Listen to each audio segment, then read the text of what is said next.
listening to the sweet sounds of the After Movie Diner, which turned 10 years old in 2021.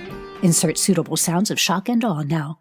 If you enjoy the show and have pursued the recommended treatment from your medical providers, why not support the show on Patreon over at patreon.com/aftermoviediner. You can also donate to the show directly at aftermoviediner.com.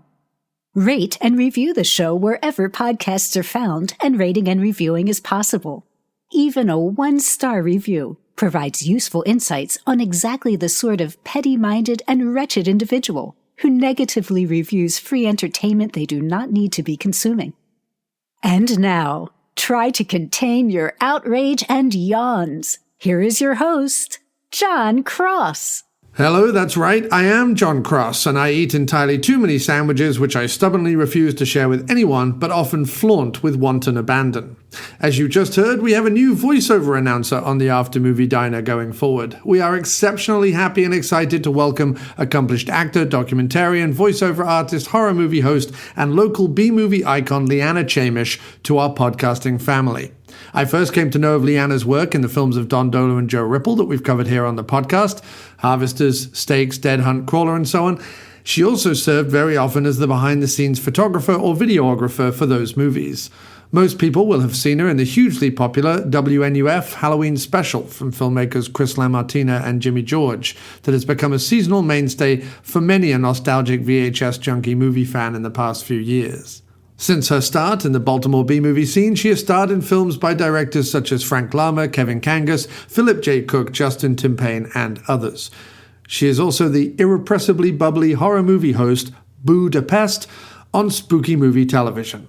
That she can now add announcer for the After Movie Diner podcast to her resume, I'm sure is a source for much embarrassment and despair, but it's done. She's stuck with it. Sorry, Leanna, I now legally own your soul. If you like what you've heard and want to hire Leanna for your podcast, movie, industrial film, or whatever, and I strongly suggest that you do, the link to her Fiverr account will be in the podcast description and on our social media sites. Thanks again, Leanna. You did a terrific job. Now, to today's podcast guest. What can you say about a man who denigrates his brand and positioning in movie criticism to appear on this show? Well, often mistaken for the ginger screenwriter-actor of the same name, Mike White began publishing the film fanzine Cashiers to Cinemat in 1994 and has been a contributor to publications such as CinemaScope, Paracinema, Detroit's Metro Times, and Detour-mag.com, but has never, sadly, fulfilled his lifetime ambition of writing humorous bon mots for Miniature Donkey Talk magazine. Maybe one day, Mike. He served on juries at the Slam Dance, Cinekink, Micro Cinefest, Blue Water, and Kansas City Film Festivals, and once served on an actual jury where he had to decide the fate of a man who had been caught taking illicit photographs of the homeless dressed as Angela Lansbury characters. Mike was the one holdout on the jury calling for complete acquittal and a copy of the Lansbury Bums annual calendar, but after 10 days was bribed a hefty, undisclosed sum to go along with the others. Additionally, he's been featured in the documentaries David Goodis, To a Pulp, and The People vs. George Lucas, before producing his own documentary in 2019, Survival of the Film Freaks, a film he wisely didn't ask me to participate in, something which I only quietly hold against him and only bring up in public after I've had a few drinks. In 2010, Bear Manor Media published Impossibly Funky, a Cashiers to Cinemat collection, and Mike has been the host of his own podcast, the Projection Booth podcast, which is entirely and hugely more successful than this one, since 2011, around about the same time we started. He also collects badger skins, wears audaciously loud neckerchiefs, and once open-mouthed sneezed on Eric Roberts, who took it as a high compliment and still sends Mike locks of his hair every Easter. How have you been, sir? How's your pandemic been? How have you survived? It's been all right. I mean, I was stuck at home for just about over a year, and then I ended up getting another job where they required me to be in the office. So that was right around the time I was getting my vaccination. So good. Was okay with that. And Yeah, it hasn't been bad at all. So it's a little bit of a hike. It's about 45-minute drive, but it's really given me a lot of time to catch up on podcasts, that's for sure. Yeah, well, as the world goes back to commuting, I suppose at least it is good for us podcasters. Right. I don't know if you saw your numbers dip during the pandemic, just because I think people listen to them in two different places. Once when they're commuting, and maybe as they're falling asleep at night. Like I know that when I'm now work from home. I've been work from home since March of last year, and that's my happy place. I don't want to go anywhere else. I don't want to have to put on adult clothes. I don't want to get on a subway train with anyone. I don't want to drive through traffic. So the time I listen to podcasts now is like it's my, if I get into bed at about 10, it's that 2-hour sweet spot as I fall asleep. I just put a podcast on, and that's where I've started listening to them. But yeah, the commute going away probably dipped our numbers a little, I imagine. Oh, I'm sure. Yeah.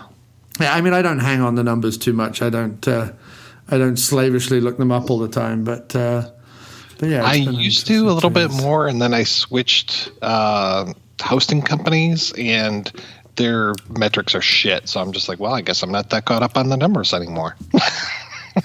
All good though, and as always, so you keep yourself busy no matter what's going on. It must be funny when you go to guest on another show like this one, for example. I know that when I guest on your show, it's planned a year out, and then about 6 months before I go on the episode, you start sending me books to read and articles and things. And with me, it's 5 p.m. the night of, and you're like, are we doing this thing? So I don't know if you find that easy, or whether you prefer going in with a little more backup or research. I don't know, but. Yeah, I guess I'm all right. Because, like, even last night I was like, oh, shit, there's a class of 1999, too. Probably won't have time to watch that. And I'm like, well, I can download class of 1984 and watch a little bit of that. So yeah. But as long as I watch the movie, I'm okay. Yeah, and I've only seen 84 and 99 anyway. I've not seen class of 1999 too. And I didn't want there to have to be any further reading or further watching or further whatever. So, and 84 to 99, there isn't, it's not a direct sequel. It's more of a sort of sequel in ideology, I guess, in a weird way. It's like the same story again, but with some added robots. I think the gangs might be the same names, the Razorheads, and I can't remember the other ones, but I don't know. Yeah. And I was just glad to see little Michael J. Fox before he even had his J as the trumpet player in class of 1984. So yeah, there was a couple of people who got their start on these things. I've long, and I'm sure someone else has already done it, but I don't care. I want to do it my way. I've long want to compile the list of every single person who started in either horror, sci-fi, or B movies, because it's pretty much. I mean, if you start to include the Corman lot as well, it's basically everybody. But but if you look at Michael J. Fox in Class of 1984, you've got Brad Pitt in Cutting Class, you've got Tom Hanks in He Knows You're Alone, or one Mazes of the Monsters too. Yeah, Mazes and Monsters as well. Yeah. Patricia Arquette and Nightmare on Elm Street 3. It just goes on and on and on. And you George Clooney, of course, famously did Return to Horror High and Return of the Killer Tomatoes, so he returned twice. And it's a long, illustrious list, and it's like when you start doing the list of all the people in Hollywood who are actually Canadian. Oh yeah, it's a million of them. So, although not anymore, it's all Brits now. Hollywood's been overrun by British people. There was that little time where it was a bunch of Australians and New Zealanders coming over. So with I mean, especially LA Confidential having Guy Pearce and Russell Crowe in there. I was like, that was the zenith of the Antipodean takeover of Hollywood. Yes, exactly. But no, it's all Brits now, which I'm uncomfortable with. Enough of us. I moved here to get away from British people, and then everyone over here is like, Downton Abbey and Sherlock are great, and I'm like, ugh. And then The Walking Dead, half of them are English, and it just keeps going. Anyway, all good, sir, all good. But as always, sir, it's an absolute pleasure to have you slumming it on my little rough and ready podcast. It is always great talking with you. It's good talking with you too, sir. And I'm always very, very impressed. I think your show is definitely the. I don't know. It's the, if I was to use a British film magazine metaphor, it's the sight and sound to the rest of ours. Neon or Total Film. Neon was a little bit of a more sort of B-movie centric magazine that did not last long, but we used to love it. And then there's Total Film and Empire that just won't go away for some reason because they're awful now.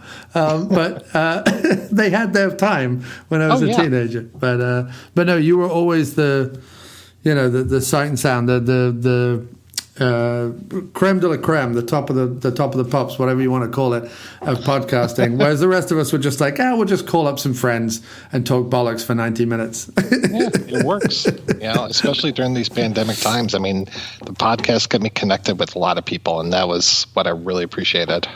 Well, that's what we're sort of doing right now. This is kind of the After Movie Diners victory lap. I don't know how long it'll go on for. We just passed our 10 years, and we did a big long episode with lots of interviews about an indie film out of Massachusetts that some friends of mine made. That I'm a big supporter of them, and it highlighted sort of what the podcast and the website did for me over the last 10 years, which is connect me with a lot of indie filmmakers, make a lot of new friends, both in the podcasting community and in the filmmaking community, and giving me the chance to kind of highlight particularly, weirdly enough, the filmmakers from like Pittsburgh, Baltimore, and Danvers, Massachusetts, are sort of the three hubs of indie filmmaking that I kind of am very connected to. But it's given me a chance to kind of, as I say, make a lot of friends, meet a lot of new people, be in a few films, and have a lot of fun. And that's what the diner always was for me. So finishing that huge behemoth episode, it didn't feel like an ending, but it kind of felt like, that rounds out the 10 years nicely. There was sort of a neat finale to it, but I couldn't let it go. And so I thought what I wanted to do, having done the episodes with my pal Jim in the diner in person for so long, and then we kind of limped through the pandemic doing it on Skype. He's not a huge fan of the Skype. Because we're old friends, we've known each other 35 years, so he likes the walking to the diner, the chatting about our day, the going to see a movie in a physical theater, and then hanging out in a diner afterwards. I absconded to the suburbs during the pandemic, so I'm not in the city anymore. But we're both vaccinated and the world's a little safe and a little less crazy, I'll go back to maybe doing a couple of episodes in person. But for our victory lap, I wanted to kind of gather the old gang back together, anyone who's still podcasting after all these years, and just do a slew of fun films the way we used to when I first started the show, with the comedy up the front and the music at the end and a slapdash chat in the middle. so that's what I'm doing, and you were obviously top of the list, sir. So I appreciate the invite. Thank you. It's great. And you picked this week's film, and I was happy to oblige because it had been on my Amazon list of Vestron titles to pick up, because I'm slowly collecting those Vestron Blu-rays. So it worked out perfectly. And it also works out perfectly as Vestron seems to have, or Lionsgate, I think, who owns them, seems to have dropped their prices over the last 5 years. So you can actually pick this title up a little cheaper than when it first came out. And that was Class of 1999 from 1990. So very funny to me that they were making a movie in 1990 thinking 9 years away we're going to have realistic army-controlled robots who are going to take over, militarized schools or whatever. But what made you pick this one, man, and what's your history with the film? It's been one of those movies that I've wanted to watch for a long time. I wasn't sure if there was a connection to Class of 1984, only to find out that there was. I actually was working at a movie theater when this movie came out. So I think it came out spring of 1990, which would have been right around the same time that I started working at a theater. So I remember doing some aisle checks for it, going in the back, making sure there's no, scofflaws back there, smoking powder or anything. So I saw quite a bit of it, and it just always stuck with me. And so, I was just like, let's talk about this one because it seems like it's an interesting one. And talk about a cast. I mean, God, just the actors that are in here are just amazing. Yeah, and of course, Mark L. Lester, who directed both this and Class of 1984, would also direct famously Commando, Showdown in Little Tokyo, films like that. He was sort of known for during the big pecs, big guns era of action films, and then has these two sort of, I don't know, what do you call it, kind of sci-fi horrors, I guess, or futuristic kind of horrors on his resume as well, and an interesting cat. Have you ever spoken to Mr. Lester? I have gone back and forth with him trying to get an interview for years. I had wanted to do an episode about Commando for a long time, kept trying to track him down, finally just said, screw it, went ahead, did the episode. Not 2 weeks later, I got an email from him like, yeah, cool, let's do it. And I'm like, okay, because he's got a lot of other things, right. Firestarter, Night of the Running Man. I mean, there's so many things of his that I like. So I'm like, okay, yeah, let's do it. Just let me know what some times are. And I haven't heard back from him it's been another 2 years. So it's like, all right, he comes like a thief in the night and then never gives me his telephone number. No, I've had that, and I've often felt that the ones where I've really urgently wanted it or urgently pursued it, and they say, sure, he's got 10 minutes on Thursday and it's in the middle of a work meeting, I'll do anything. I'll move heaven and earth to get not make that happen, or call in sick or whatever I need to do. Just to have 10 minutes, which I always try and eke out to 30 minutes if I can, cheekily. Once you get him on the phone, it's like some sort of Glenn Ross situation, it's just like, definitely. Oh, well, let's talk about this other thing now. Well, what did you think of that? You always need to find that question. I don't know if you've had this, but I've had this where there's normally a question about 2 or 3 questions in that is a question they're not expecting because it's coming from a fan rather than from, the Sandy Kenyons of the world, the pre-organized, pre-vetted, simple 10 questions that everyone asks. And they get asked that question about a film that they love, but no one ever asked them that question, Exactly. And they're suddenly like, oh, yeah, and you hear the light go off. And then they're in it for the long haul. Then they'll talk to you for an hour. It was like talking to Peter Weller about Of Unknown Origin. That's all he wanted to talk about was that rat soliloquy that he does in the middle of the movie. Because he wrote it. That wasn't in the film. And he just got to wax rhapsodic about the allegory of that movie and what him and Cosmatos were trying to do and stuff. And I'm just like, great, I could just sit back and just let Weller go. Because Weller talks about, RoboCop and Buckaroo Banzai till he's blue in the face, and he's probably bored of both. So talking to him about that or Shakedown, he's like, oh, this is great. I can do this all day. So so I always like that when you find that little question that suddenly makes them sit up and take notice. That it's not just another kind of 10 questions. One of my favorite Mark L. Lester joints is Armed and Dangerous. I love that he kind of slides John Candy, Eugene Levy action comedy in the midst of his resume. And all those action films obviously have that comedy underlying, but then you also have those 80s comedies that have an element of action, right? So Beverly Hills Cop and all those kind of things. And Armed and Dangerous, it's just, I don't know. I love everything about that movie. I think I saw that at the theater, and I haven't really thought about it since then. That's the one with, doesn't John Candy go and drag, and he gets his ass pinched, and he says, "Ooh, I got my Christmas goose early." Yes. Him and Eugene Levy have to go, and I forget how they contrived to make this happen, but they have to go undercover at a sort of a rather, probably at this point, insensitive depiction of a gay and drag and LGBTQ kind of sex shop, I guess. Eugene Levy wears the assless leather pants, and he wears a big drag outfit. John Candy wears a big drag outfit. But I think it's one of those that's the joke's on them rather than it being on that community. So I think I think they're still on safe ground with that joke. I hope. But that's the bit I hadn't remembered. Actually, I always remember the guy who's been working on the nuclear dump site, and his teeth are falling out and his hair's going all over the place.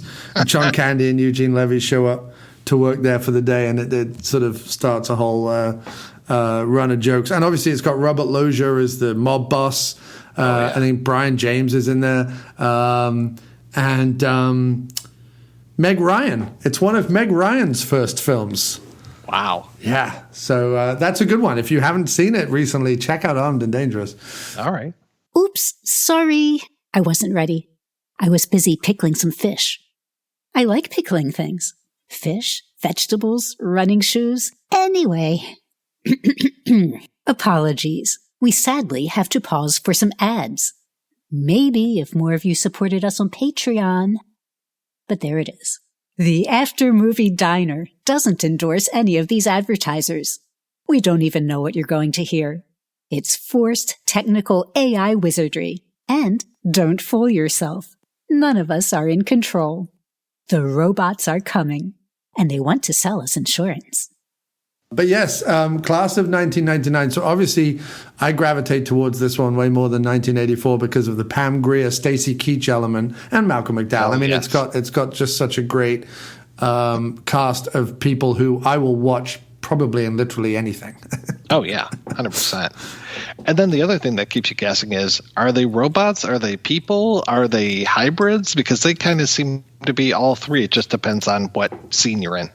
Yeah, exactly. I mean, once you get into the ending, I guess it's pretty much revealed that they're all, Terminators in their own way.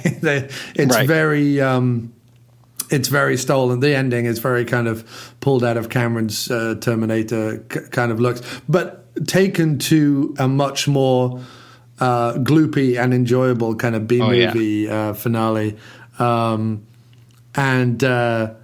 right down to the fact of let's split Pam Grier's famous chest open and have stuff underneath, which is a little odd gag, but there we go. I mean, to be done in these B movies, I'm sure. So, do you want to kind of just set it up for us? Just run through it's not a complicated plot, but just kind of run through the plot a little bit for us. In the distant year of 1999, it is what was going on in a lot of movies at that point. I think there was like The Principal, Lean on Me, maybe The Substitute. There were a whole lot of these films where kids were just running wild. It was probably that new wave music was just warping their minds.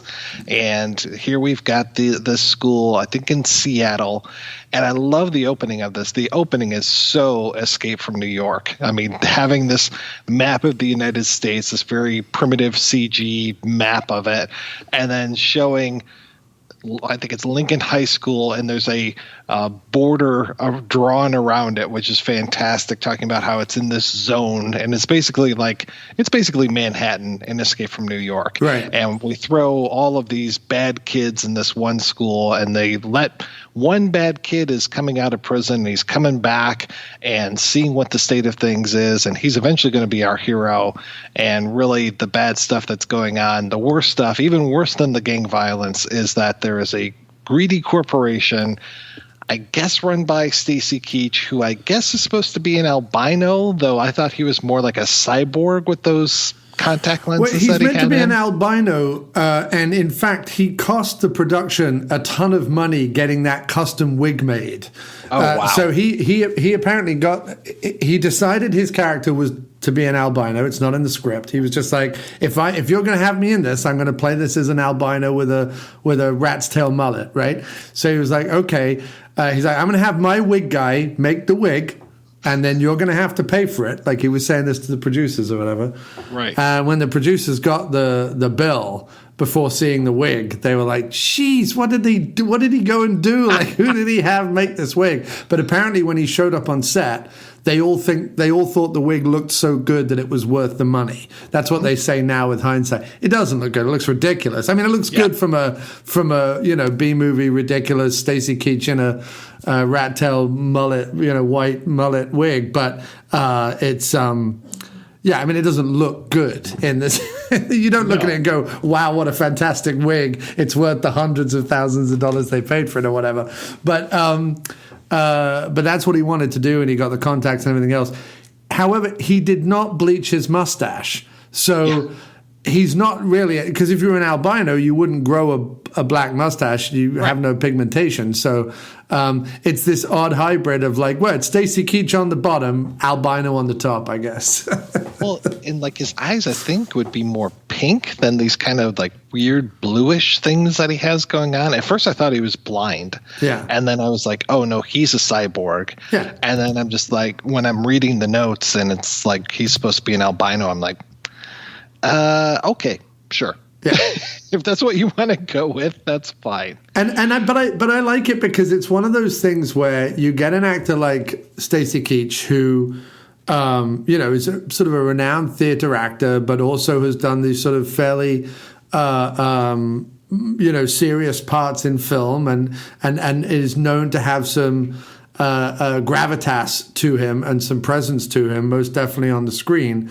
Yet he's perfectly happy to, show up in something like this, or Bruce Campbell's Man with a Screaming Brain, or what's the Australian road movie he did? I can't remember it right now. What it's called? Road Games. Which, or even all the way back to the Cheech and Chong movie. Right, exactly. Yeah. And so I think when you get a character actor like him, and something like Class of 1999 comes across his desk, instead of looking at it as like, all right, I'll slum it just for a paycheck, do my thing, and go away again, he goes, how far out can I take my character? Like, how wacky can I make this? Because when's he going to get another chance? You know what I mean? There's not going to be another chance where someone's going to come to Stacy Keach and be like, can you play a rat tail mullet albino cyborg military dictator or whatever he is.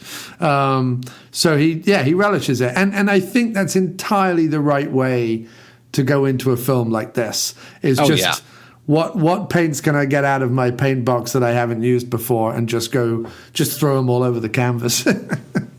Well, that feels like a lot of the actors are just taking those chances in this movie. It's just like, I love John P. Ryan and him as the cyborg.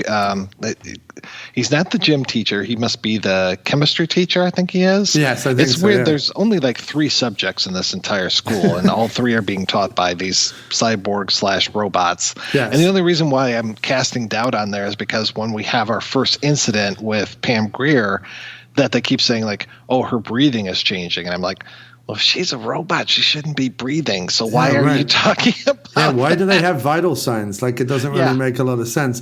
John P. Ryan is a delight in this movie. He's absolutely fantastic. His spanking of the students, which again, I think that was sort of, I'm trying to remember from the extra on the disc that I watched, I think that was partly his idea, or certainly doing it that way was his idea.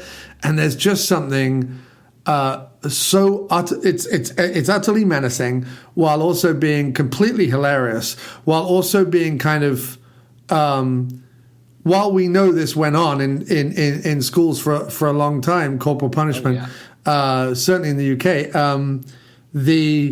the act of watching it now is it's all sorts of like shivers up. You're just like, ugh. There's like nothing nice about seeing a grown man spank anybody, let alone a teenage child, But the way he does it with that very kind of robotic straight arm is sort of absolutely wonderful. Pam is, again, she's hamming it up gleefully. She doesn't get enough scenes for my liking. I mean, there should have been a lot more Pam. I feel like John P. Ryan kind of gets the bulk of he becomes the leader, the de facto leader of the 3. I feel, that sequence where the 3 of them are chasing our hero, Bradley Gregg, away from their apartment or an apartment, I forget, and they chase him off.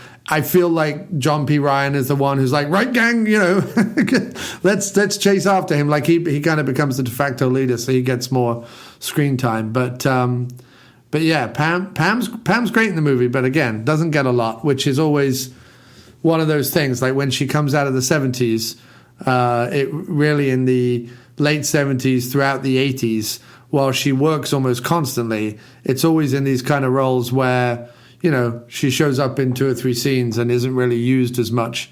And you just kind of wonder what everyone was doing. Like, were there filmmakers who watched Coffee and Foxy Brown and just kind of went, well, I guess that's it. We won't use her for those kind of things. We'll just do something. Like, why wouldn't you watch Coffee and Foxy Brown and just be like, okay, put Pam Grier in absolutely everything?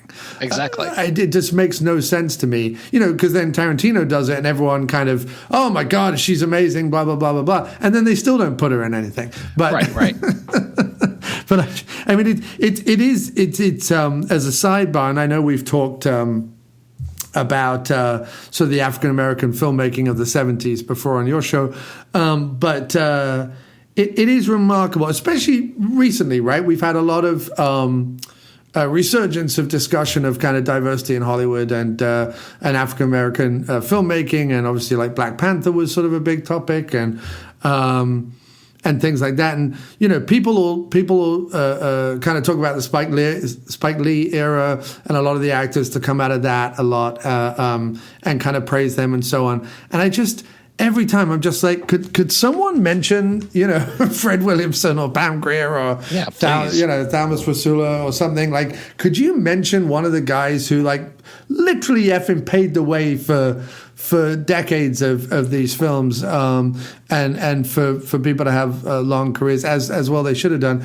And it's always a chip on my, I know for like a middle class English white guy, like I shouldn't have any chip on my shoulder about the fact that Pam Grier wasn't treated well enough, but I do, and I wish she had been in more things. But when she does show up in something, it's good. And she's in we covered another one of these films where she's like up against a robot. Is it The Eliminators? It's not is it that one? She does another. It's not The Eliminators is the Charles Band one, but she was in I did a double bill of The Eliminators with something else, and I'm trying to think what it's not The Arena, is that? No, The Arena is the Gladiator picture that she did with. Okay. It's The Vindicator. Okay. She plays The Vindicator, which is sort of another one of these, and funny enough, comes out in '86, so a couple of years before this one was made. But The Vindicator is another one where she kind of goes up against a robot. She's not a robot in that. She's the hunter. But that was a Canadian film she was in. Where she goes up against a robotic killing machine. And you think, because she plays like the hunter, she's going to be in the whole movie as like the kind of bounty hunter who's going to bring in the robot and take it down and all the rest of it. And she's in like 3 scenes. And it's just always one of those things where I'm like, why is Pam, like, she's the hunter. Like, she should be the lead of the movie. Yeah. But it's all good. Anyway, it's good that she's in here. And then who rounds out our trilogy? Who's the third actor playing the robot in this? I forget. I think it's Patrick Kilpatrick. That's it. Right. Yes, as Mr. Briles, the very highly strung PE teacher who kind of sets the ball rolling on the robot massacre of the school children, because the kid he kills in gym class, that's the first one, right? That's the first of the robots that go. Against their, well, not against their programming, because Stacy Keach's kind of perfectly happy about it, but kind of takes it to the next level. Let's just say, right? Though it's really when what's his name, Mr. Hardin, the John P. Ryan character, when he Mr. kills Hardin, Cody's brother. I guess that's his brother. And that guy, I kept thinking he was Billy Drago, and I know he wasn't, because I know Billy Drago is way older at this point, but he looked like somehow they took Billy Drago and de-aged him and put him in there as that like drug afflicted brother who's just kind of a scumbag. Yes. And I don't know why John P. Ryan keeps the cross that he had, that the brother had, but he does. He kills him in the corridor, yes, that's right. That's the first death. Is that before the PE teacher kills the kid in the? Maybe. Yeah, I just know that really sets off the whole chain of events of things. And then I guess the kid who Pam Grier stabs in the foot with her heel, I guess he's pissed off about things too. I want to say he might be one of the two guys at the end that is going around with Cody on the motorcycles going through the classrooms. Yeah. But after a while, all those like crusty punks, they just kind of blend together. It's like, yes. like. It's funny because there's a battle at one point between the two gangs, and you're like, I have no idea who's on what side, because they're all crusty punks. Like, at least you should have done something like the Warriors and had them wearing like different vests or something, so we could have determined. Well, and I thought there was going to be a real Romeo and Juliet thing here, because you have the two gangs and you've got Cody coming back. And I'm like, okay, well, he's going to fall in love with somebody from the other gang. He ends up falling in love, but it's with the principal's daughter. Yes. And I felt kind of bad for Malcolm McDowell because he's in here, but he's barely in here. And he's just such a weak character. And the one time he tries to stand up to Stacy Keach just kills him. Yeah. Well, he had 2 days. He was only on set for 2 days.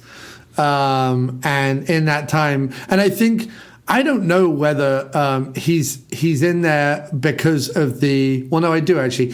I was wondering if he's in there because of the McDowell connection from the first one, because obviously Roddy McDowell is in the first one, even though there's no relation. But actually, he's in here because of Lester's fandom of A Clockwork Orange, which is sort of the first of the youth tearaway novels / films that kind of come out, and the rebellious youth sort of deal of the 60s. And it feels like he is making reference, Lester's making reference to that, because there's one kid I want to say he's wearing like a bowler hat, and I was just like, oh, he's very Droogish. Yeah. No, exactly. And I think that's the point, is like, he called McDowell up, and McDowell's like, well, I can give you 2 days. And he's like, fine, I'll do a Donald Pleasance on Halloween and film all your scenes right up front, and then sort of distribute them throughout the film, I think. Mm-hmm. And they're all in his office except for the dinner with Stacy Keach, where he goes out with Stacy Keach for dinner. Apart from that, they're all in his office. So I've got to imagine it was 1 day in the office, 1 day in the restaurant, and then thank you very much. Goodbye. Yes. Malcolm McDowell, ladies and gentlemen. We rap on Malcolm McDowell. But yeah, and he's completely ineffectual, and it's an odd part for him because you expect him to be a little bit more, hard-nosed, or maybe kind of in some way come to the rescue. But as it is, he's sort of playing a bit more like an Ian Holm in Brazil kind of character. This kind of weedy, ineffectual representation of power or middle management, I guess. If Stacy Keach represents real power, Malcolm McDowell represents sort of ineffectual middle management, I guess. And I guess Stacy Keach, he is very happy that his robots are acting by their own programming as they go along and just have their own motivation. And I know he kind of lays out like, this will be great, we'll do this, that, and the other thing. But it doesn't feel like he's got bigger aspirations. It doesn't feel like, okay, this is step 1 is this high school, step 2 the world, like next thing I know, I'll have these super soldiers and I'll sell this huge military contract to the US government, and we'll take care of whatever, any war, any high school, I make great robot teachers. Well, the funny thing is that it makes no sense, because using like robot teachers who are going to kill a bunch of kids as a stepping stone to getting a military contract doesn't make any sense. And it also doesn't make a sense to like sell this concept of them being teachers to any other school in America if all they're going to do is just kill all the kids, unless every single school in America is run by a psychopath who's just like, sure, kill all the kids. However, I feel like the American military, no disrespect, but if you showed up on their doorstep and went like, we have 3 ultimate killing machines who look like humans but are actually robots, they'd go, great, sell us 1,000. Like, I feel like he would just get a military contract right off the bat. All they need to do is sort of see Pam Grier in action, and they'd be like, so what you're going to tell me is she could wipe out an enemy army and look like Pam Grier, make me 1 million of them. Thank you very much. You wouldn't need to kill a bunch of kids to prove your point.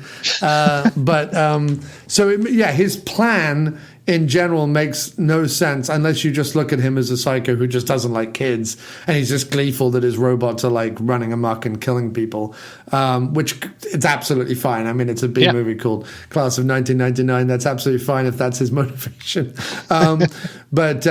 He doesn't need to necessarily have any bigger aspirations. But what's funny is it's one of those movies, and they're sort of fewer and far between, in the sense where every single person in the movie is a scumbag in one way or another. And as an audience member, you have to side with the person who's sort of the least amount of scumbag at this point in their life. Because, I mean, Bradley Gregg has come out of prison. He had been part of a gang before he went into prison. He's probably done scumbaggish things at a certain point. The fact that he's come out of prison and kind of gone, maybe I won't be quite as much of a scumbag, that's at least our sort of reason for siding with him, I guess.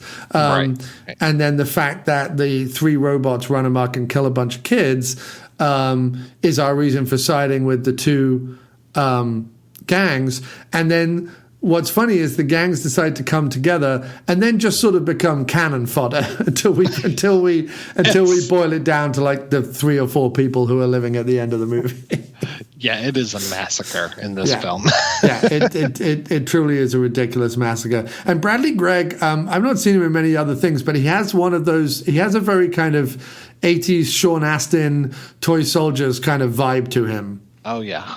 Yeah, I definitely see that. And then I found it interesting that his brother is Joshua John Miller, who I mostly know from I don't think he was in River's Edge, right? But he was definitely in Near Dark. And he's got that very interesting look to him where he's like kind of feminine, kind of masculine, looks like he should be a lot taller than he is. He just seems like he's kind of like stunted in his growth. And I'm not saying that in a mean way.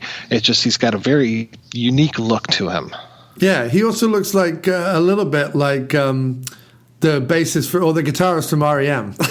Oh, I can see that. A little bit with the heavy eyelids. As he's grown up. But yeah, he's the kid in Near Dark, and he's the kid in this Angel in this he plays. And he's still going. He was in The Final Girls, and he was in River's Edge. He also showed up in Teen Witch, the lesser known sequel to Teen Wolf. And he wrote Final Girls as well. So okay. That's cool. So he wrote it. I think the last acting thing he did was in the Wizard of Gore remake in 2007. But yeah, he did a bunch during the 80s and 90s. I think he kind of grew up and maybe went into the writing and producing side of stuff by the looks of it. But he's great in Near Dark. Near Dark was another one of the horror watches that I've done in October was Near Dark. I love that movie. That look of his really works well in that because he seems like he's older but with a younger face, so kind of reminded me of like the I'm blanking on her name, the girl that was in Interview with a Vampire. I know who you mean. Kirsten Dunst. Thank you, because she has that kind of old soulness to her, but I think he pulls it off even better because he looks, like I said, kind of stunted as far as like he looks like he should be older or he is older, but he presents younger. And I think in Near Dark, he is the oldest of all the vampires, even though he's the youngest physically. I think it's him and then Lance Henriksen are the sort of 2 alphas, and then Bill Paxton and the other one kind of came along later, I think, in the lineage of that. But that's a great Near Dark's a fantastic movie. We get a few nice set pieces in this. The the big, as I said, the chase after they discover him in the apartment and they kind of give chase. That's a great chase. We get the big fight on the sort of the rubbish tip by the docks or whatever that is that we get. The big fight, and the end of the movie is a lot of fun. I mean, I think the movie does what I think a lot of these need to do, which is give me a big finale, because then I'll forgive the slightly weaker Act 1 and 2. If I get like a big, gooey, gory, weird finale, I'll kind of go out happy. And this doesn't disappoint in the last act, I don't think. Yeah, it feels like there are some moments in the second act that are pretty sluggish, where I'm just like, what's happening again? Why do I care about these people? Yeah, right. It's like when we lose, we talked about how quickly McDowell's out of the picture. Yeah. If Keach or Greer or Ryan really aren't on screen, it's like I liked Bradley Gregg, but he wasn't enough to carry the weight of the film for me in those scenes where the other people weren't. It's like I really missed having the robots on screen or having Stacy Keach's maniacal albino on there. Yeah, no. I mean, definitely. It's not. When I think of something like Toy Soldiers, funnily enough, and you think of the kind of the reject kids that are in that kind of band together to go against the terrorists. Yes, you have the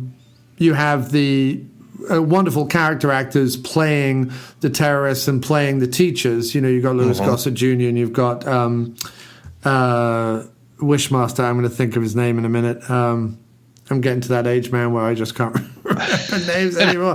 It's not Robert Davi. It's the other one.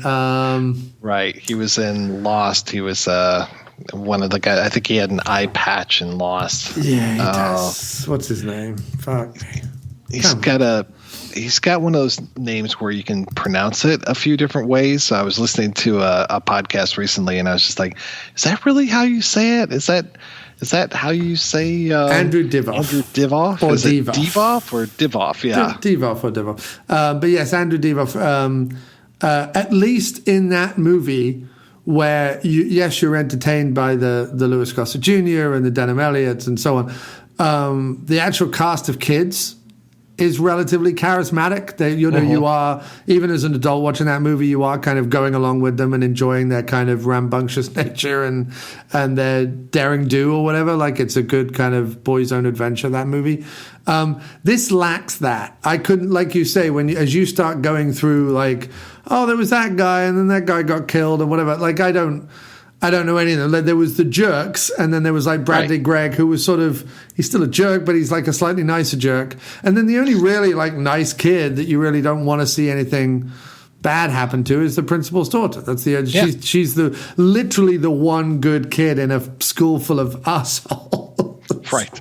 And you're like, well, she was probably just here because her dad was the teacher or was the principal. So, poor girls got stuck in this shit-ass school where there's probably not a lot of teaching going on. And not winning Father of the Year. I mean, I understand his aspirations as a principal, wanting to, like, tame the one bad school in the country kind of thing.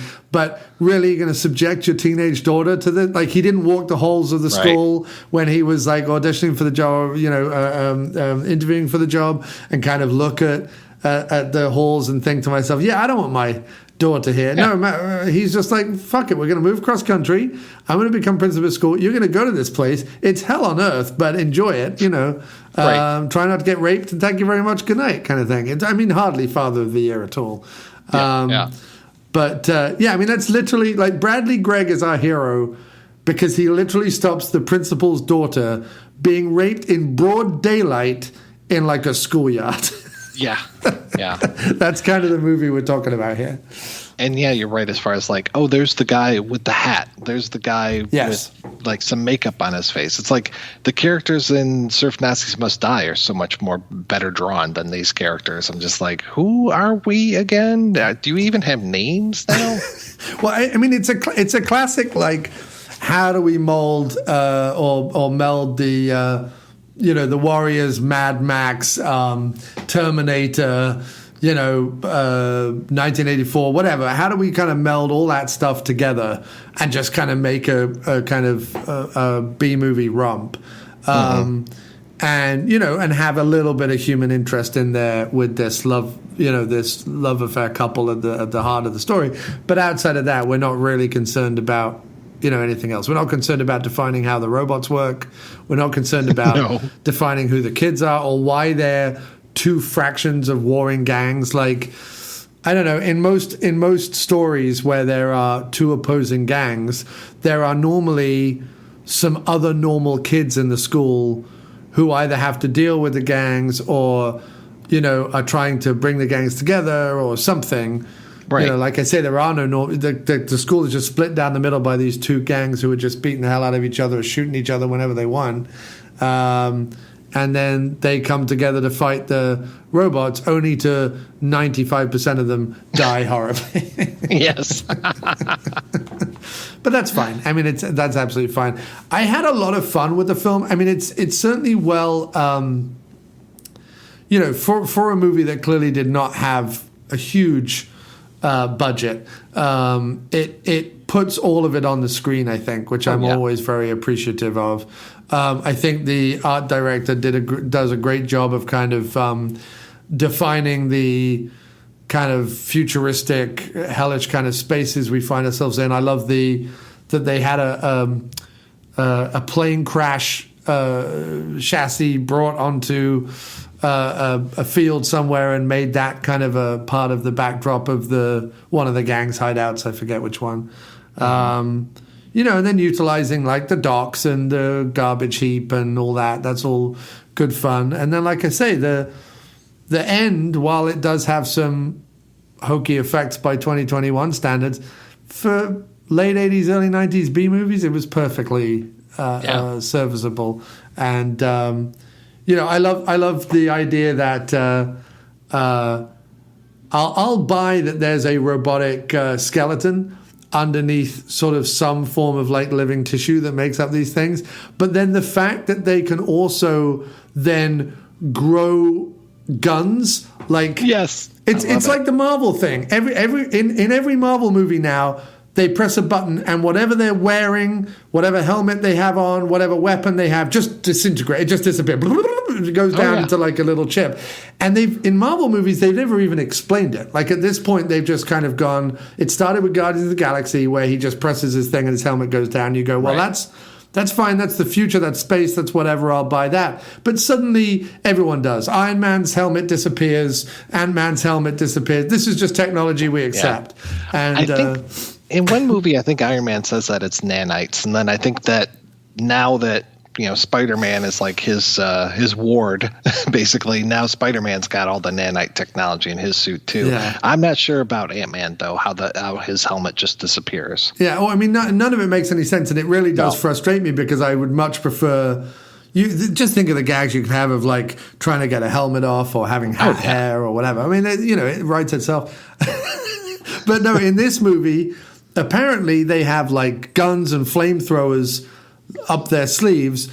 But if you had, like, if the conceit is they're robots but they're humans and therefore they have normal hands and everything else, why build the ability to have like a gun or a weapon or whatever? Because that would only be able to work if they removed their, external facade of being human. Right.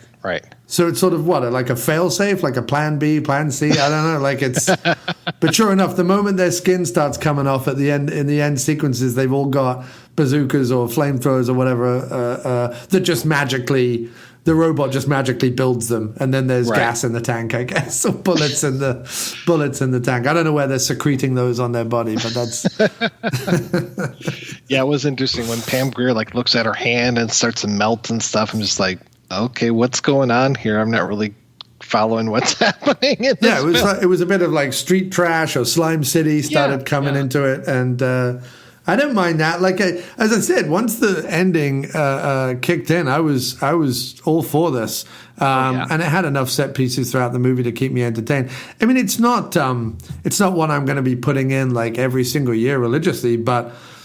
On my scale, it's like a good 7 out of 10. I don't I don't ask too much of it, and it doesn't disappoint. That's kind of how I think about this one.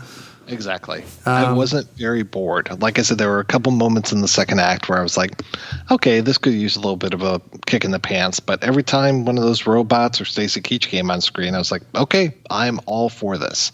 Yeah, so, yeah, it definitely held my interest there. So how much of 1984 did you watch? Because I've seen it before. I think I've seen it twice before. My recollection is I'm like, I wish this was a lot better. My recollection is that I much prefer 99 over 84. But did you watch all of it or just some of it? I watched about an hour of it. Okay. And I found it interesting, some of the casting in there. I was like, oh, okay, this is kind of nice. The guy who plays the slave owner from Mandingo, Perry King, he's the main character. But it is more from the point of view of one of the teachers than it is from the students. Right. It was nice seeing Roddy McDowall. It was nice seeing Michael J. Fox. I want to say that Van Patten, Dick Van Patten's kid might be in it. I can't remember. But Timothy Van Patten. Yeah. But, yeah, I was just like, okay, yeah, it felt more like those other movies that I talked about. It felt more like those, schools under attack, or like even, some of those crazy, don't drink your juice in the hood kind of thing. It's right. Okay, because it's just so extreme with how crazy this school is. So I was like, yeah, whatever. It really wasn't doing a whole lot for me. And yeah, I much prefer killer crazy robots to just, human drama. Yeah, indeed. Yeah, no, most definitely. So the only notable newcomer in this film is a blink and you'll miss her, Rose McGowan, who is in a couple of scenes with Pam Grier and John Ryan as one of the kids in the class, I guess. And the other interesting thing is that the chase that ends with them all going in the water, all the actors really did that coming out of the water sequence. They all had wetsuits on under their costumes because they were all bitterly cold. So that's what I always like to see that as well. I like to see actors putting themselves out a little bit in movies. So that's always good. But it was filmed in Seattle, and it was filmed during the winter. So that's always fun. But I don't know what else there is to say about it. I mean, it's shot nicely. It's as I say, the sets are nice and well designed, and they look good. I think it's worth buying them if you're into the robot gore slime mad B movie kind of genre. Then I think it's worth picking up the Blu-ray. Yeah, so I enjoyed it for that, and yeah, I would recommend it. And I'm glad if nothing else you suggested it, because it got me a chance to rewatch it. I think literally the last time I saw this film, it was on VHS. I think I was still at I may have just come out of university, but I think I was definitely in my 20s. So I haven't seen this movie in a while, and I'm glad I got to pick it up and watch it. So I'm happy about that. Well, I'm glad that I could finally put those scenes that I saw back in 1990 into context. Context, yeah, definitely. But do you have any other favorites in this genre that you would recommend, kind of as further viewing? Do you have any that kind of fit, you think, well with this movie? Into wild robotic teachers unleashed on. Or just what? I mean, obviously the obvious ones, I guess, are something like Westworld or Terminator or something like that. But and then street trash if you want to go for the gloopy, gory side of things, the futuristic landscape or whatever. But do you have any others that you like to pair with something like this? I mean, yeah, watching this with Terminator would be pretty boss, but I think it's more in line with your Westworld type of thing, especially, just that the teacher at the end is very Yul Brynner, even more than Arnold Schwarzenegger, I would say. I'm trying to think of any other, I guess, what was that one with Gregory Hines, Eve of Destruction? I think that might be a really good double feature, or Rotor. I'm sure you're familiar with that. Rotor, yes, definitely. Rotor would be a great one. Oh, yeah, I've got to give that a rewatch now. Shout Factory did a great double disc of that, but I think it's out of print now. It's such a good movie. Yeah, that's really, really good. And yeah, go back in the After Movie Diner episodes, and we did a double bill of The Eliminators, which is a Charles Band kind of.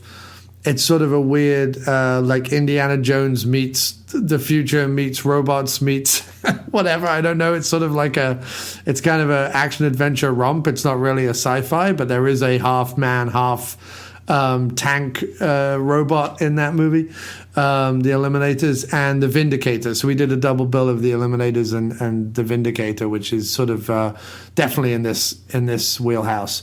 So yeah, go back to take a listen to that and decide if you want to watch those. I think I enjoyed them. I seem to remember enjoying them, but I'll definitely give that episode a listen again, I think. But all good.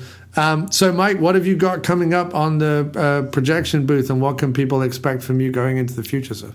Well, we've got Noirvember happening in November, which is very, very loosey-goosey this year. It's more, I guess, neo-noir, if not thriller kind of stuff. So talking like Silent Partner. There's one called Chameleon Street, Point Blank, the John Borman film.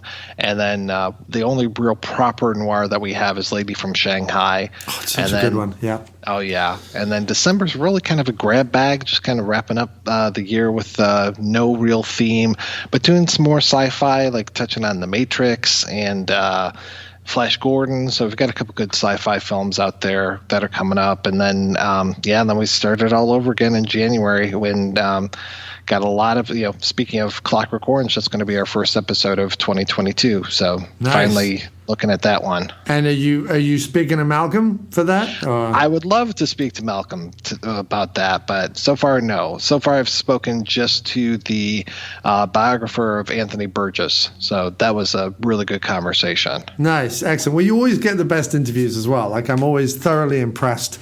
And like I said, I love that you do... And I've told you this before, but I think the first episode, the way my gateway into your podcast was when you covered Tracks. Nice. The Shadoe Stevens movie where he makes ridiculously bad cookies that I had on VHS in like the 90s. And I thought no one had ever heard of. I thought I was the only one who'd ever heard of this. I thought it was so funny that he was on the front cover with a whisk, like as a teenager. When you see you've seen all these VHSs of people with guns or bazookas or whatever on the front, and there here is this guy with this ridiculous mullet and a whisk. I'm like, oh, this is my film. Yeah. Oh, yeah. But I love that that's my gateway when I'm sure everyone else kind of comes to your show for some of the more highbrow stuff that you cover. Movies come in every shape and size, man. So why not give them some love? Yeah, no, definitely. Tracks is. I should go back and listen to that episode again. That'll be good nostalgia. I think I first found that 10 years ago. But thanks. That one I actually revisited and finally talked to Shadoe Stevens. So, like in the original attempt of that, that was one of Mondo Justin's episodes, and he interviewed Shadoe Stevens and Robert Davi, and then something happened with his computer, and it just ate those interviews. Oh, no. And then years later, I was doing an episode on this movie called The Writer with No Hands, and it was about the guy who wrote Tracks. And so I tracked down Shadoe Stevens to ask him a little bit about this writer, and then also to basically re-interview him for Tracks. Yeah. And so then I recut the episode, like tightened it up a little bit, and then recorded an intro to Shadoe Stevens and then put that in there. So it's like one of the few episodes I've ever done like a redux version of. Oh, nice. And do you have both versions out, or if I go back to the original version, will it just play there? Oh, they'll both be there. Okay, fantastic. Because I'll listen to that interview then. Because and I have to dig Tracks out. I don't even know if it's ever made the leap to even DVD. But I don't think it has. No, which is kind of a shame. It's one of the Vinegar Syndrome, man. Pick it up. Come on, they got to be able to pick that up for cheap, right? And do. I mean, especially based on some of the stuff they're putting out. And don't get me wrong, I love Vinegar Syndrome, and I now live in Connecticut, so the archive is just in my on my back doorstep. But some of the stuff they've put out this year, I'm like, wow. You have the good, like, I love that they did the Cynthia Rothrock double bill. I want to see more Rothrock on disc, man. I mean, Righting Wrongs, why is there not a 3-disc Hong Kong Blu-ray of Righting Wrongs. I know they released it in Hong Kong for like a split second, and then it all sold out. Eureka just did Millionaire's Express, so I'm holding out hope. Oh yeah, because Eureka just did that. Vinegar Syndrome just did the Martial Law 1 and 2. Someone's got to be getting China O'Brien 1 and 2. Come on, guys. I know that Cynthia was talking about on Facebook that she just did an interview for the it's one of her mid-90s efforts. It's not great, but I think it's a personal favorite of hers. Sworn to Justice. The kind of it's less action, more kind of romantic thriller kind of thing. It was sort of right in the sort of Basic Instinct kind of Fatal Attraction, Jade kind of era, and she did something a little bit more kind of risque. Right, with Sworn erotic to Justice. Thriller. Yeah, it's kind of like an erotic thriller meets an action film. It's sort of a bit odd. She's another one where I've spoken to her many times via email, and it's like, sure, I'd love to come on your show. And it's like, okay, great. How's your schedule next week? And then, months go by, and then I come back and like, hey, Miss Rothrock, how about now? Oh, yeah, I'd love it. Okay, cool. Let's set up a date. Yeah, no, she never stops traveling these days. No. I got to speak to her years ago, and it was through Facebook. Like, I didn't even go through an agent or anything. It was just through Facebook, because, and I forget if I'd spoken to Don Wilson before her or whether I got Don Wilson off the bat. I think I spoke to Cynthia first, and it was just through Facebook. And she was like, sure, I have time Friday. It was like one of those, like, it was like, cool. I'm just very quick. And then she came to the Urban Action showcase in New York that a friend of mine was running, which was sort of, it's this great, it started off as a convention and it sort of whittled itself down just to a day of films, like a film festival kind of thing.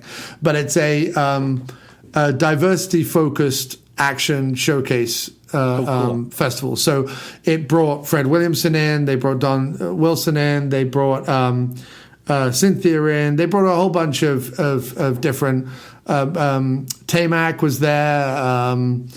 Nice. Trying to think, a whole bunch of guys who'd done various martial arts stuff back in the day, and me and Owen Friel from the Action Elite and the Movie Elite. He came. That's where we first met. Nice. And so I got to see her in person. Oh, Gloria Hendry was also there. I got to interview her about Live and Let Die because such a big fan of that movie. So they were both there. So I got to kind of follow up with Cynthia and Don, having spoken to them directly. I then got to follow up with them, which was nice, and sort of see them in person, which doesn't really happen. And then since then, we're kind of Facebook pals. So occasionally, like Don and his brother James will sort of say, hey, John, or whatever. And we just kind of keep in touch, which is nice. And sort of surreal.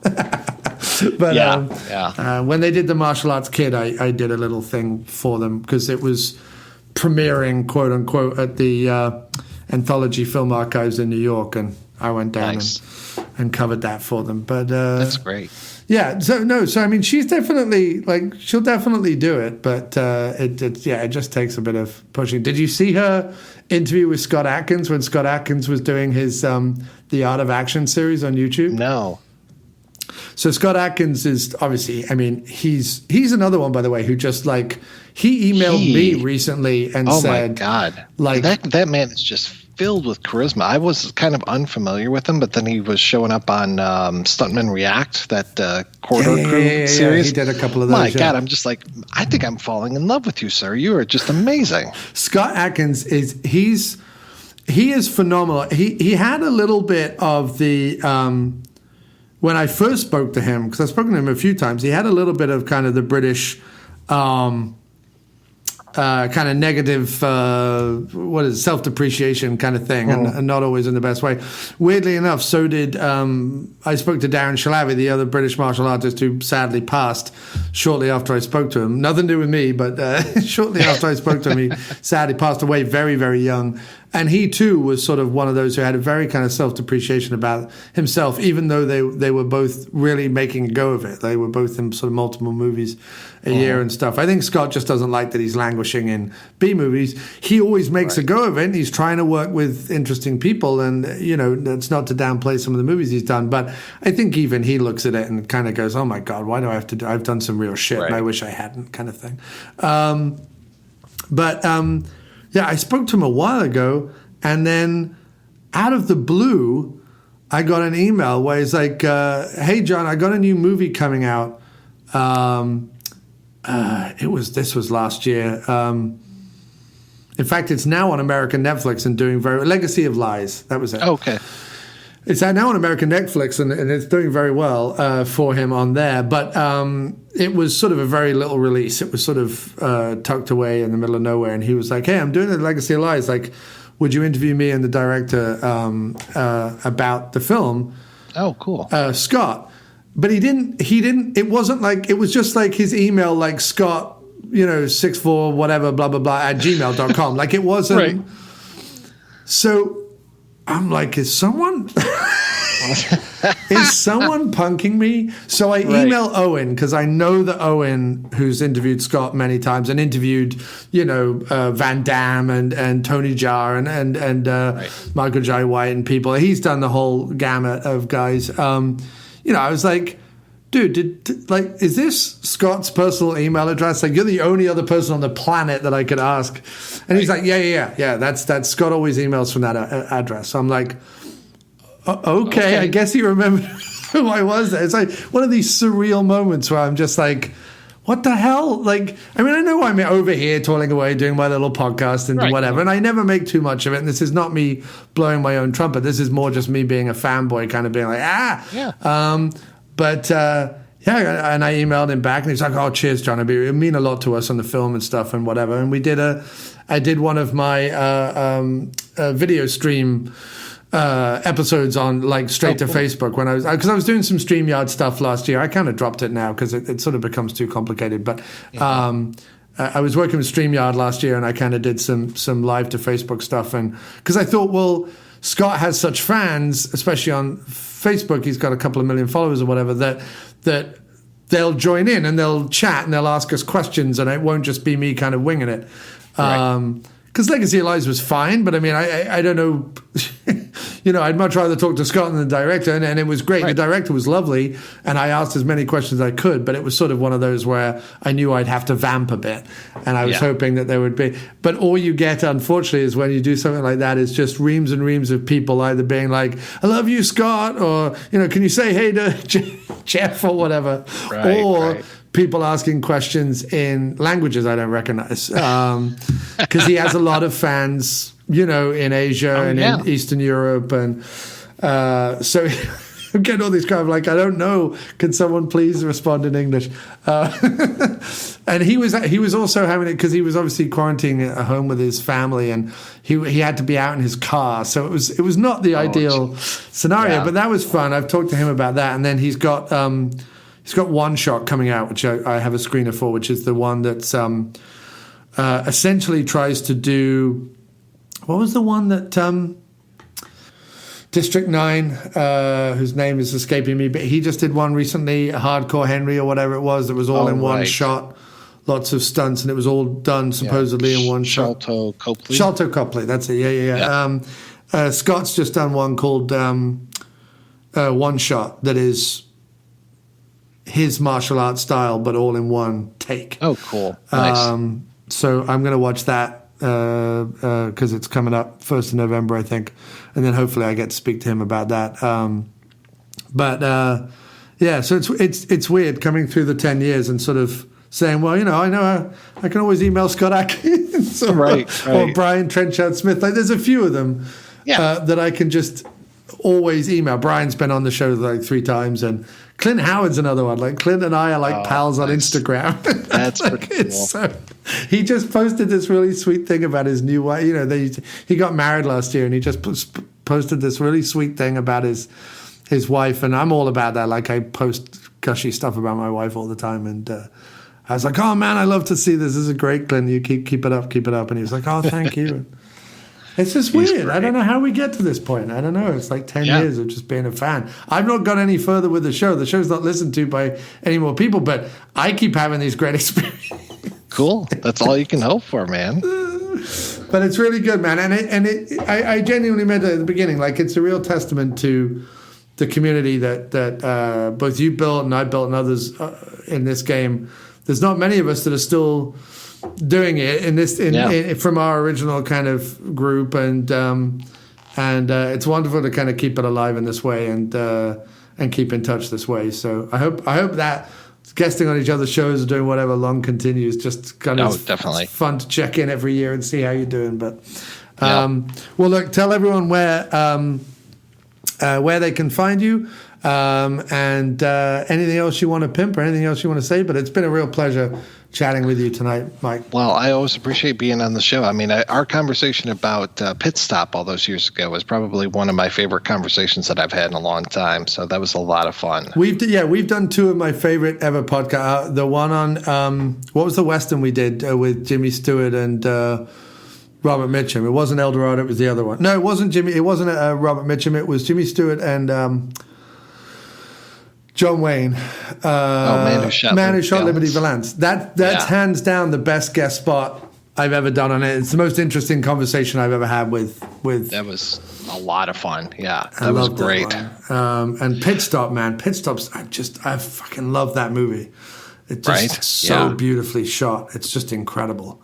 I keep thinking of young hawkish Sid Haig in that, and just how great he was. Yeah, he was so good. Good.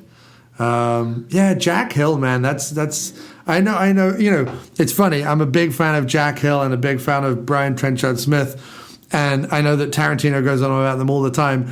I just am not a fan of Tarantino. Right. I wish he was half the filmmaker those two are. Yeah.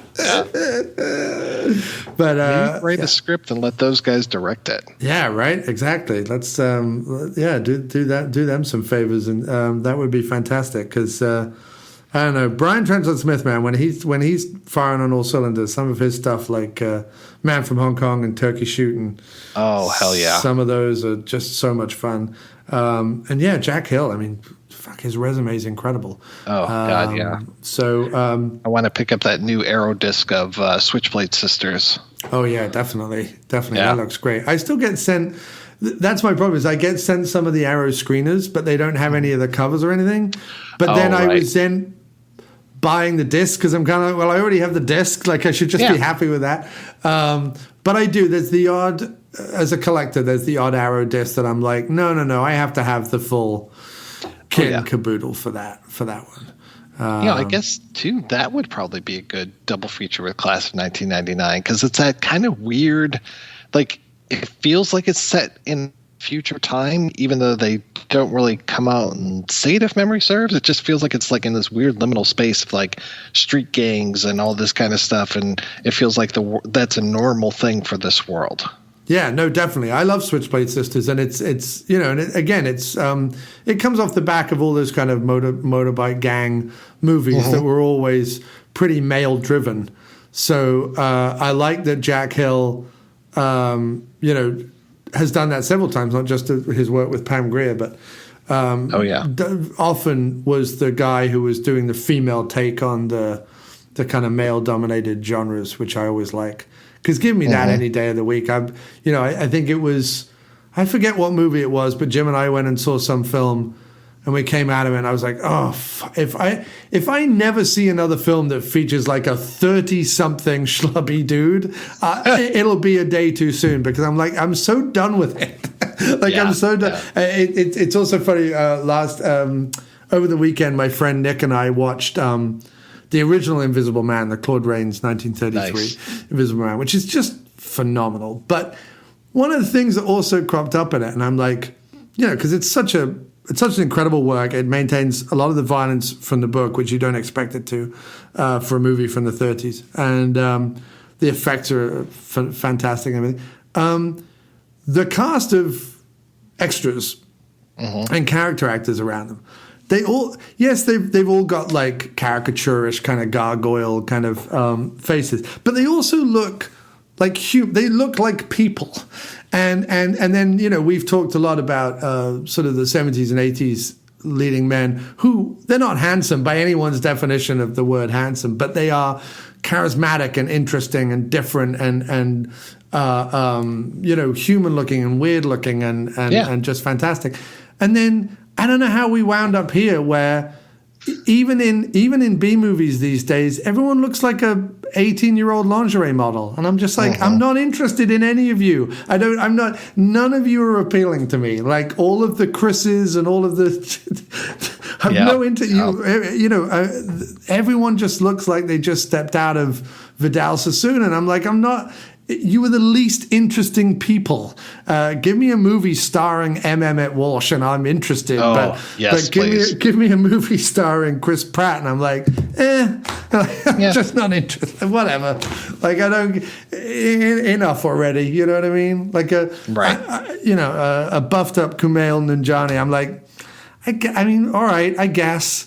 But it's not like he was a big, you know, like ugly, sloppy guy before that. He was a regular looking dude. He was more buffed than I was when he was a regular dude. So I'm just like, I don't know. Like, I mean, I guess that's what the tweens want or whatever. But I every time I go back to a movie made before 1995, I'm just it's so refreshing to just see people on the screen. I remember talking to John Darnielle from the Mountain Goats. I'm such a big fan of that band. And I know that he has this thing, and I don't know whether it's just something he tells people or not, but he's like, the only movie, I think people always ask him, like, hey, what movies do you like? Because they're a very kind of cinematic band. He's always referencing movies in his songs.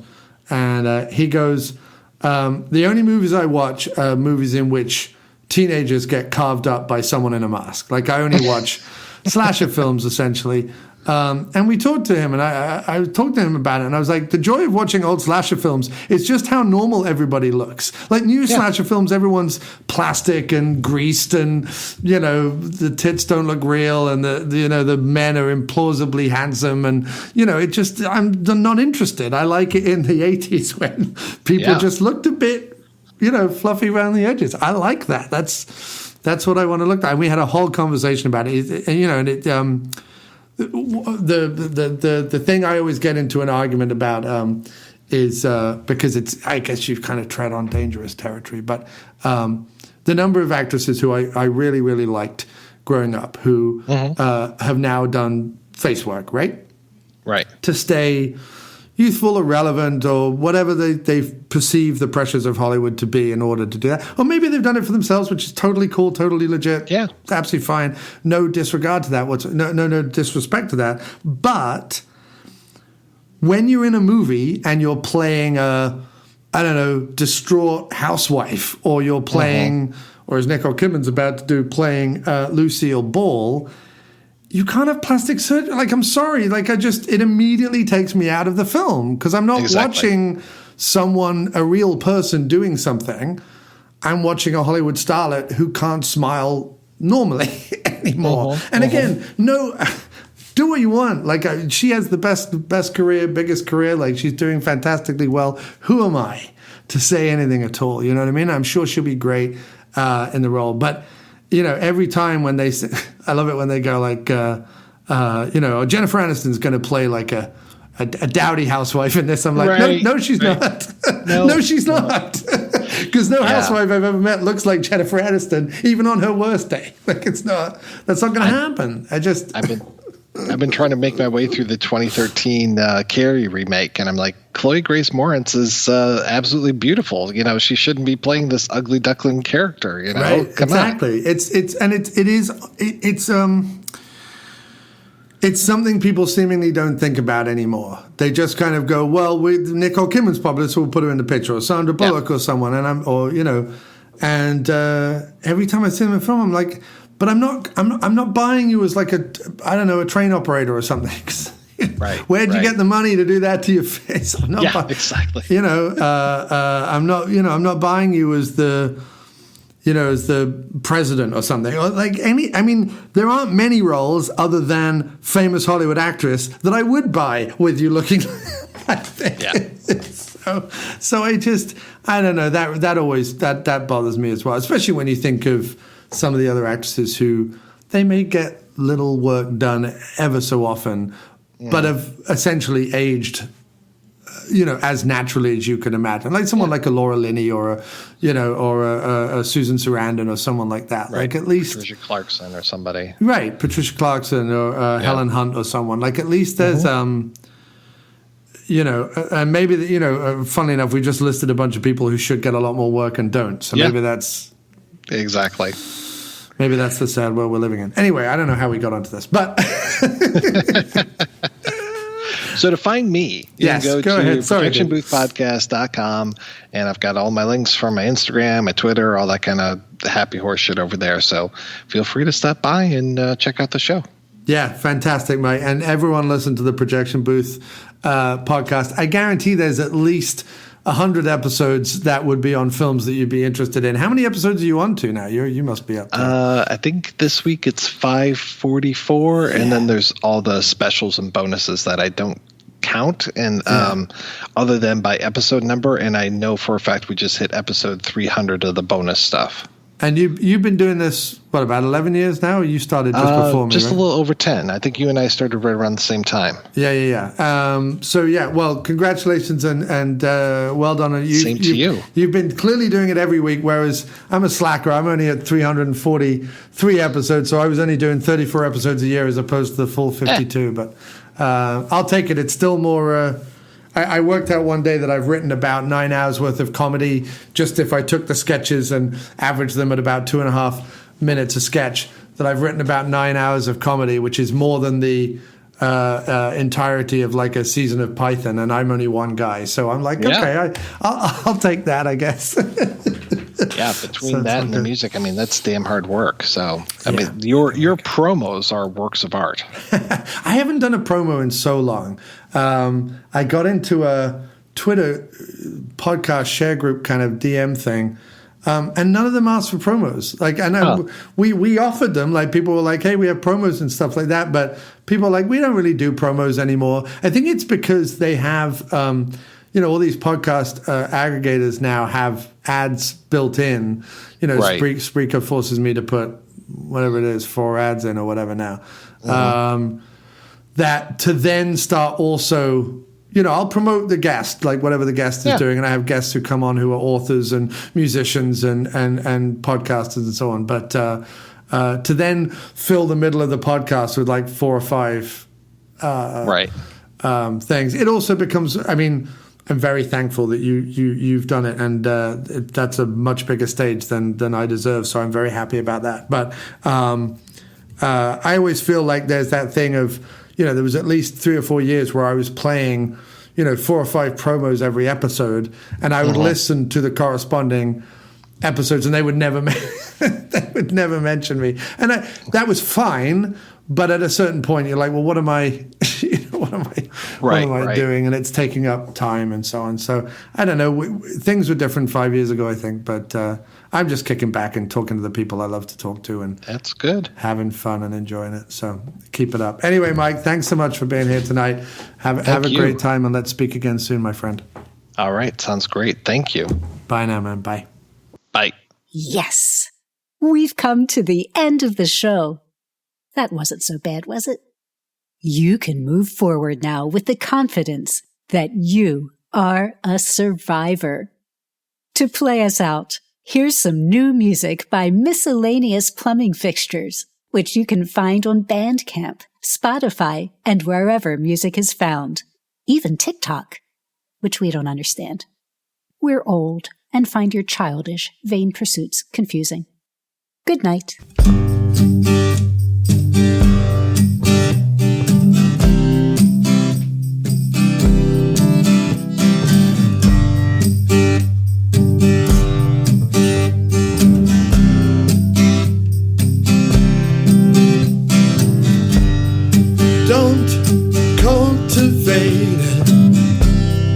Just imitate it. We saw you buying Brillo pads. You kick-started the future, and it made us mad. is the voice of Billy Nail. This is the voice of Billy Nail.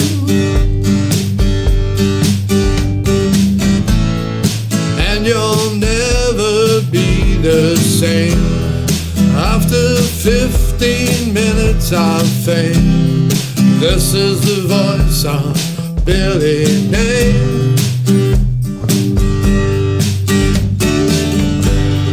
Don't innovate it, just casually motivated. They saw you trying to find the frame. Who knows how to work the lights? Angry 2 chords again and again. This is the voice of Billy Nail.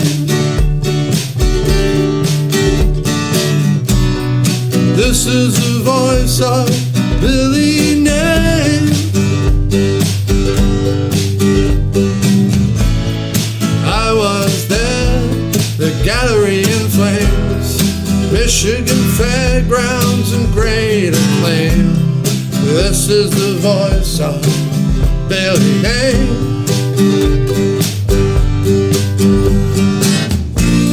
She came from Germany, and they should be buried.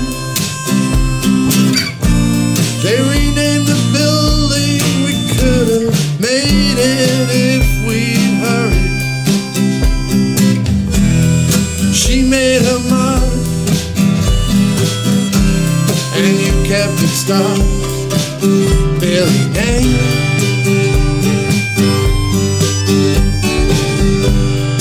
Don't cultivate it, just imitate it. We saw you buying Brillo pads. You kick-started the future, and it made us mad. This is the voice of Billy Nail.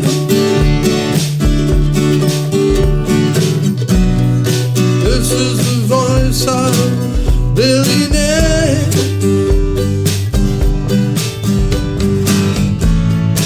And you'll never feel the same after your 15 minutes of fame.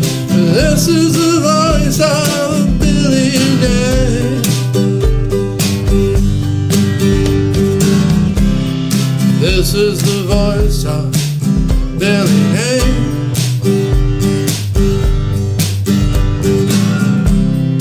This is the voice of Billy Nail.